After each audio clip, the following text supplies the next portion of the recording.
His imagination has lit the path for generations of fans and filmmakers alike. He's the reason we're here today. Please welcome for the first time ever at Comic-Con, give it up for the one, the only, George Lucas!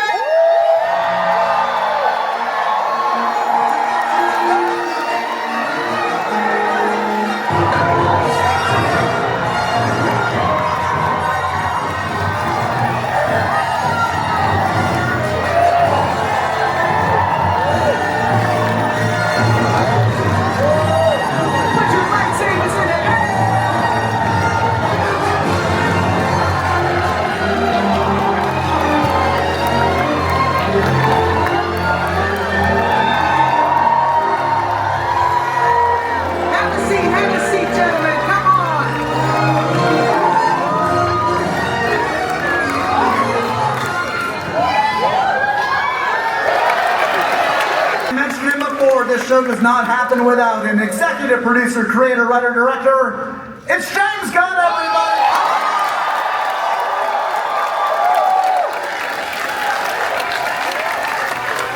I feel like I'm missing somebody. That's it? Okay, never mind. He's here? All right, none of the cancer. James, should you do the honors? You want to introduce him? Ladies and gentlemen, my friend, peacemaker himself, Mr. John Cena!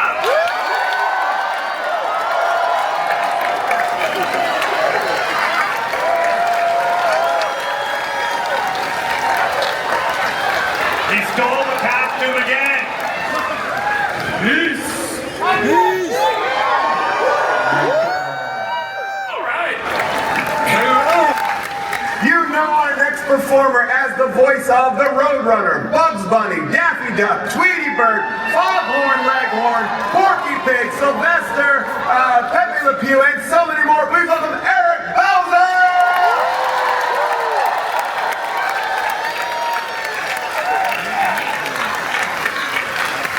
Hey, what's up, Paul H? How's it going, guys?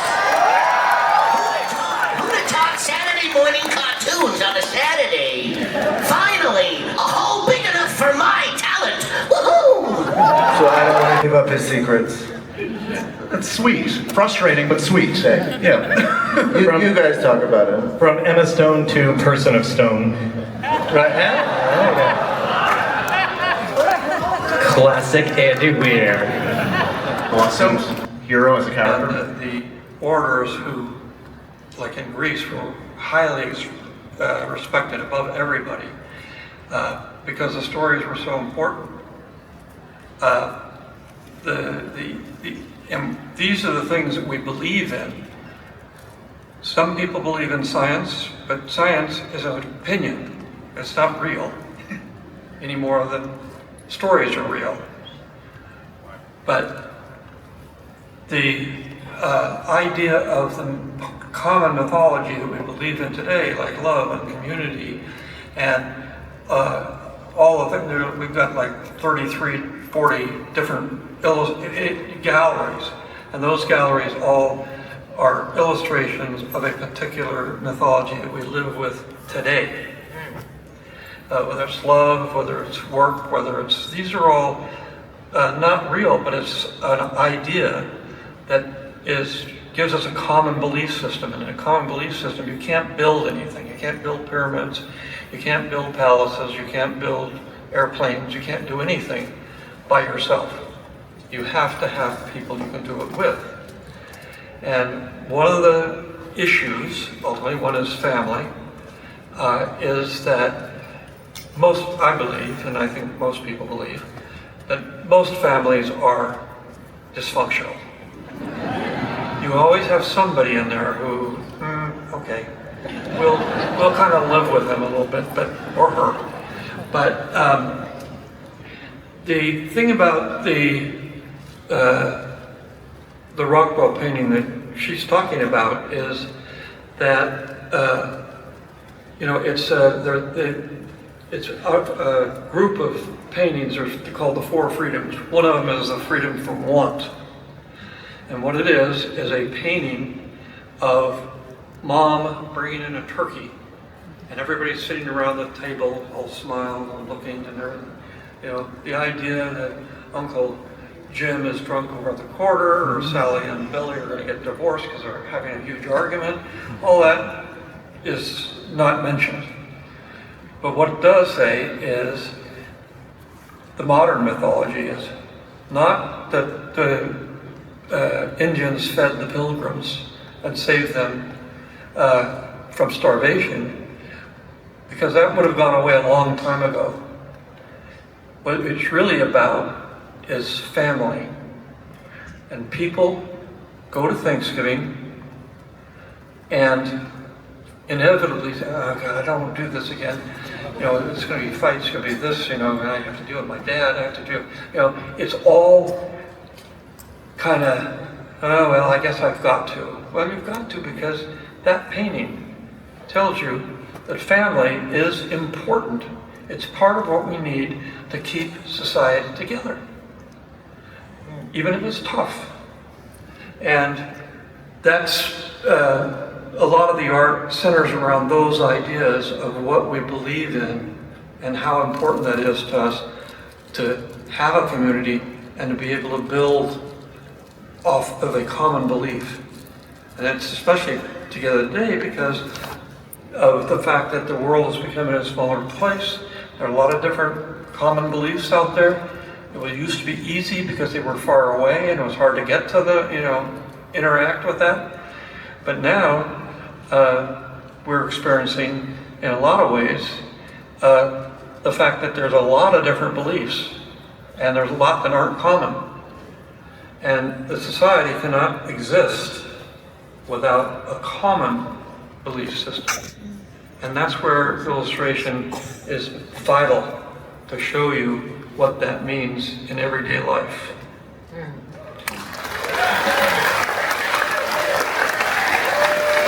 It stands out to you as a particularly memorable moment? Wow. First of all, y'all, I'm up here crying. That was our first time seeing that. Like, that was insane. That was literally insane. I mean, you don't have to clap, but like, that was like fire, bro. Like, that was insane.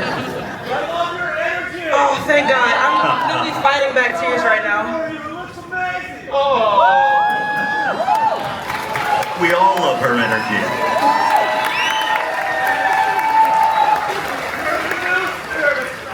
God damn. The question was about Sam. My character, she's such a breath of fresh air for me to play. She brings absolutely no baggage, so she's like a fresh newborn to so many experiences. And so she is just like,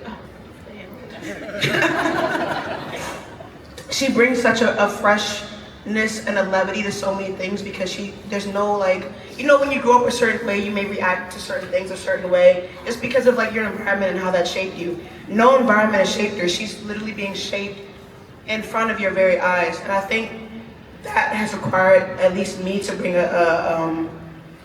to let go of my stuff and whatever I'm carrying, and to be able to do that, to honor Sam, has been the honor of a lifetime. Oh, God. Chris. She and I both ate something that didn't agree with us. I got over it by this morning, but she sadly was so excited to be here with everybody, and she couldn't come at the last minute, so I'm so sorry, but Danielle's not here. But hopefully you guys... Chug. I'm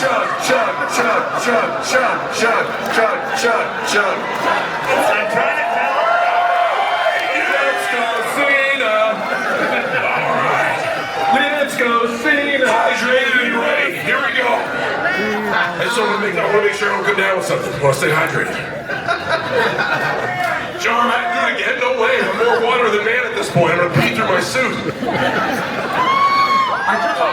Wait. I just wish John...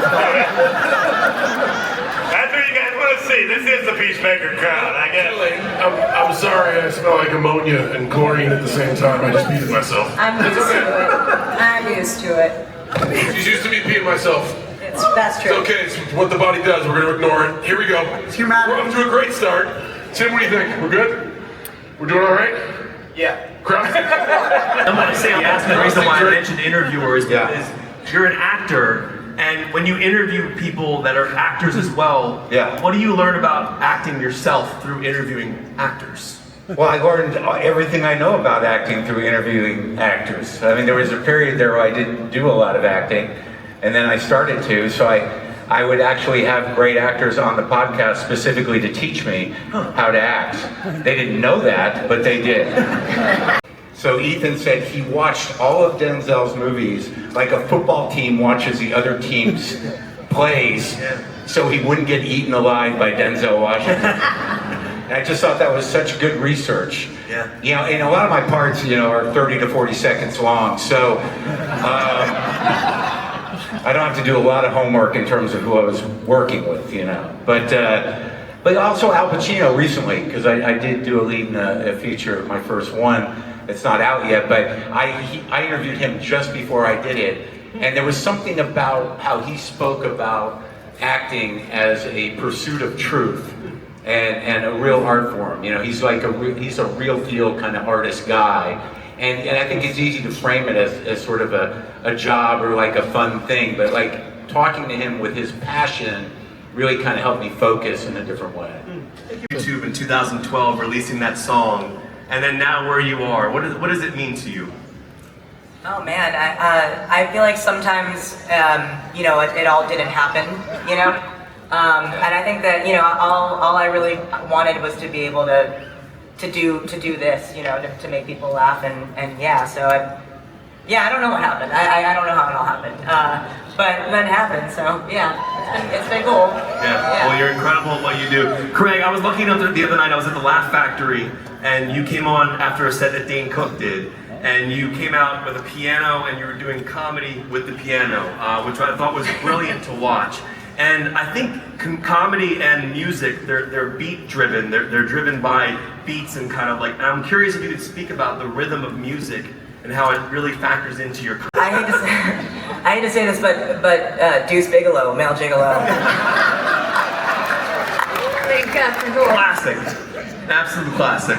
Craig Robinson.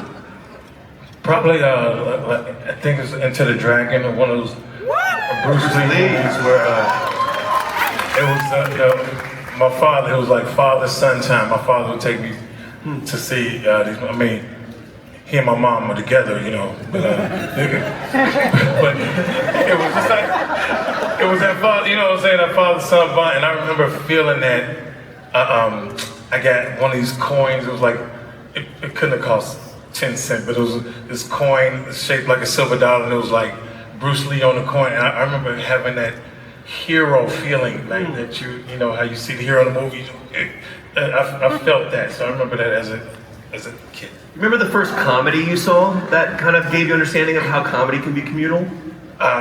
First comedy, it'd be Different Strokes or something like that. Yeah. You know, that's way back when. Thank you for sharing that story about your Enter the Dragon. Anthony, what about for you? Like first movie? First movie that kind of gave you the understanding of like the power that this film will give to audiences. I love Lord of the Rings, man. Oh yeah. Are you a Fellowship, Two Towers, or Return of the King guy? Two Towers. Yeah, and like, you know, I know they still got a TV show, so if y'all want to put your boy in that one time, you know. But, and American Pie. Yes! American Pie. Classic. That was one of mine as well. Absolute classic. All right, we're going to do some Can I change my answer to Friday? Yes! For the comedy movie. Iconic. Because we were all in there rolling. Shout out to F. Gary. Bad Guys 2 in theaters August 1st. Thank you guys so much for being here today. Tell all your friends about the film. What an honor this was. Thank you guys so much.